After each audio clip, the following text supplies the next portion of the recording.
Hey, good Tuesday morning. I hope you're prepared for Election Day. If you haven't voted already, encourage you to get to the polls. This week, we're talking about the benefits of womanhood. Maybe benefits is not the right word, but the strengths of womanhood. Dale Burke, Marshall graduate, but don't hold that against him.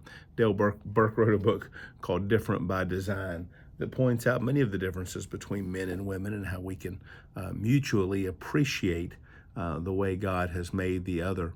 One thing that I notice is the strength and resilience of women. And I know men are more prepared for battle and warfare. I know that when it comes to say, living out in the elements in inclement conditions, that men are more gifted probably to endure those kinds of things. But when it comes to other types of suffering, I just think that God has made women in a unique way that they rise to the occasion when necessary. Thinking about the occasion in Exodus chapter 4, when Moses was journeying back to Israel toward freedom for the journeying back to Egypt, toward freedom for the Israelites, and he was commanded to circumcise his son. He delayed in doing that. God was going to kill him for that, and his wife Zipporah took a sharp instrument and actually circumcised their son as Moses' life was threatened. And of course, she was frustrated by that, and she let her husband know that she was frustrated. That's Exodus 4:24 to 26. But yet it shows her courage and resilience. I looked at the story this morning of Deborah and Barak versus Sisera, the general of the Canaanites.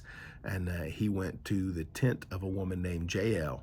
And as she helped him find comfort, and he thought she was protecting him, she drove a tent peg through his temple and his skull, the Bible says, into the ground beneath him, and took his life.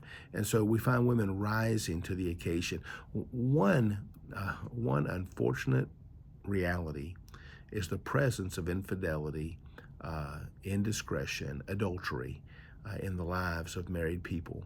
We don't often enough take into account how destructive those decisions are. That being said, one thing that I've noticed in counseling and helping people through those trials is many women's ability to compartmentalize that and to look at the whole picture and to stay with a repentant husband for the good of their marriage and the good of their children.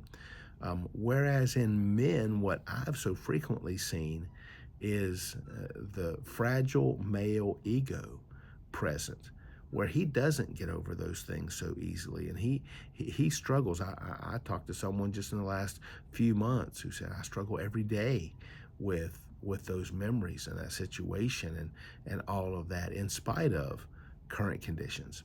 And so I look at women. It should never be that either gender has to endure infidelity in their spouse, or that one gender has to endure infidelity from the other side. It need not be more common for men or women to cheat. In fact, depending on the situation, it certainly takes one of each.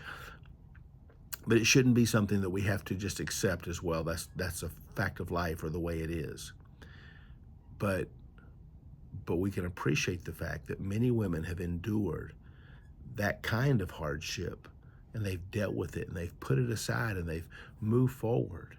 And many men have too. I'm not denying that.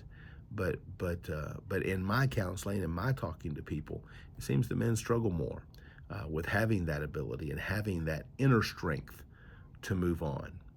And so just pointing out maybe the mental, the emotional toughness of women, where a man may have a physical toughness to him.